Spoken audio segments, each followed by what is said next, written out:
Chers amis,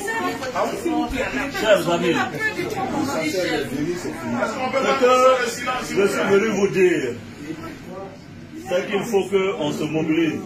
Je sais que parmi vous, certains quelquefois disent « Ah, mais le leader a dit que Ouattara ne sera plus président. Le leader a dit qu'il n'y aura pas d'élection.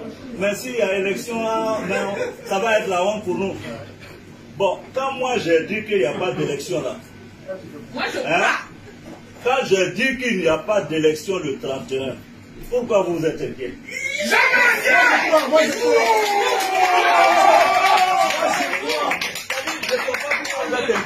C'est moi, j'ai dit non. Ou bien c'est pas. J'ai dit ça.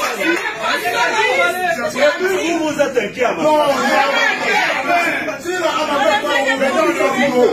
j'ai dit, je vous dis à vous, ceux qui n'ont pas encore bien compris, je dis, Ouattara n'est pas le prochain président de la République.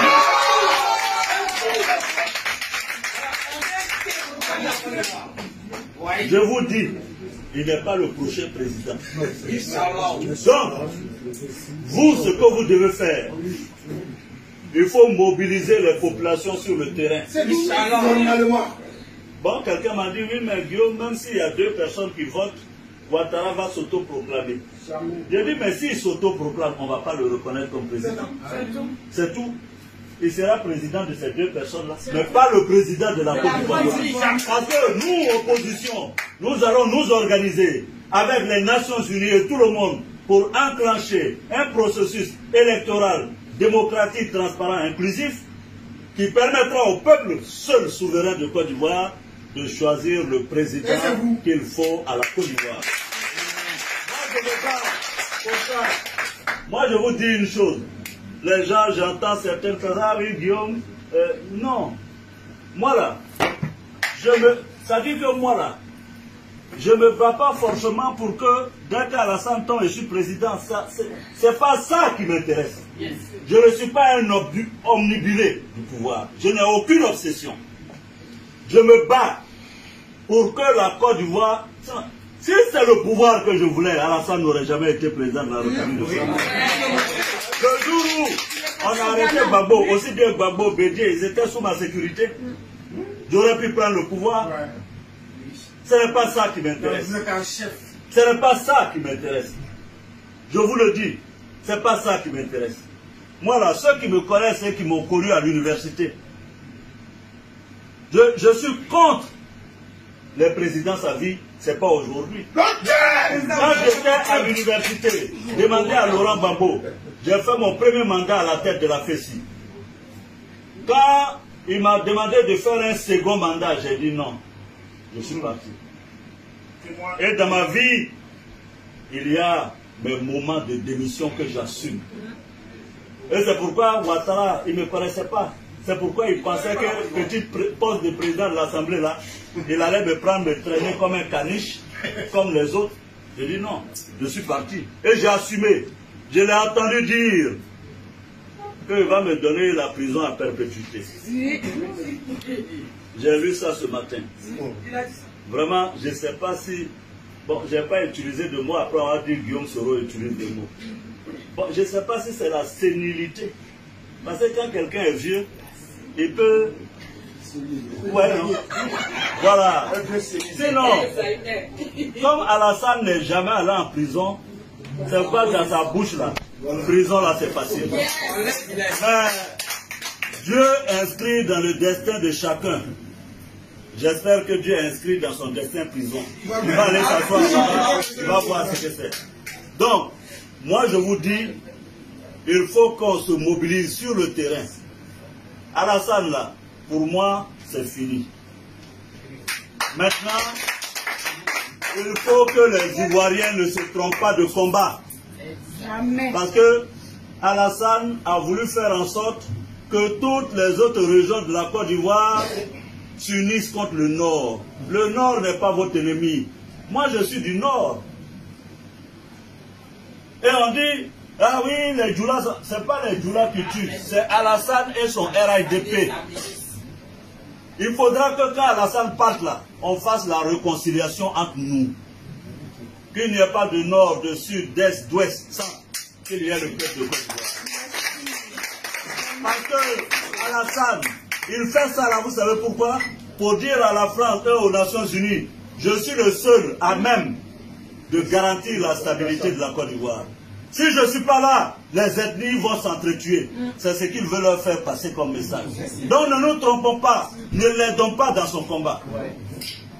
Ne l'aidons pas dans son combat.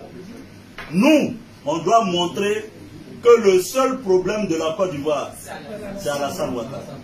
Tant qu'il sera en Côte d'Ivoire, il n'y aura pas de paix, encore moins de stabilité en Côte d'Ivoire.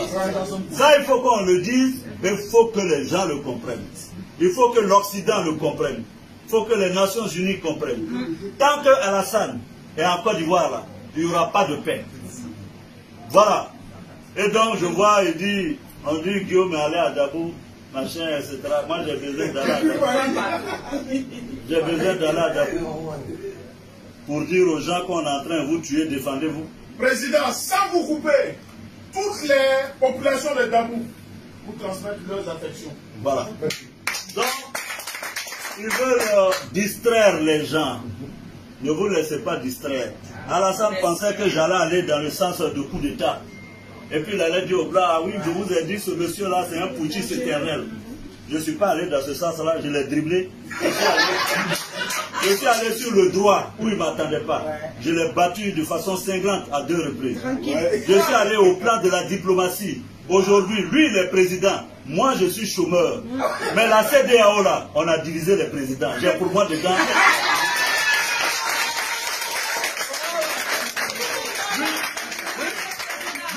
Lui, il est président de la République. Moi, je suis chômeur à Paris. Mais j'ai mes présidents dedans. Lui, il a ses présidents dedans. Et puis, on se lutte dedans. La CEDEAO, là. Au niveau, mais c'est la vérité. Hein? Au niveau diplomatique, je lui ai arraché les États-Unis. Il ne peut rien dire aux États-Unis.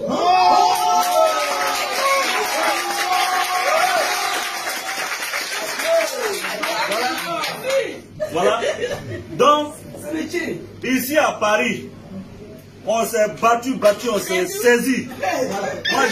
Moi j'ai pris Macron. À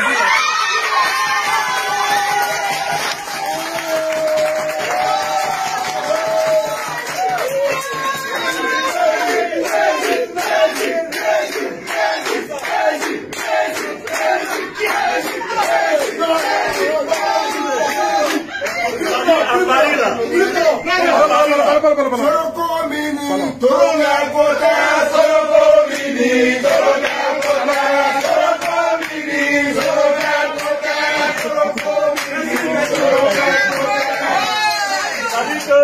À Paris ici là, on s'est nyaga. Moi j'ai pris Macron, lui il a pris le Drian.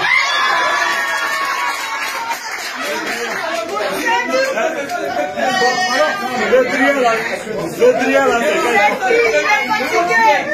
moi j'ai pris Macron, il a pris le Drian. Et il n'a même pas honte, hein, c'est le président. Donc ça là, ça c'est au plan diplomatique. Mais au plan politique,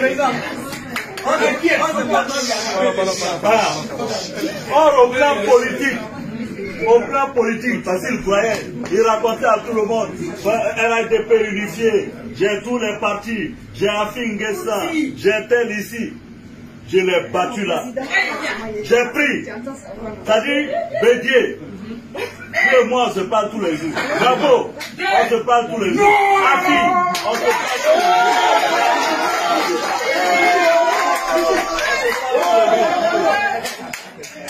Donc au niveau politique, on a parti. Toute l'opposition est unie. Toute l'opposition est ensemble. Il ne reste que lui-même. Et puis qui? Avec lui-même. Le Kagame.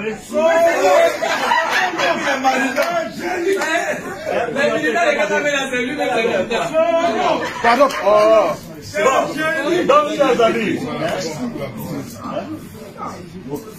Donc, chers amis. Dibona, qui Je te vous demande demande, Dibona, chers amis,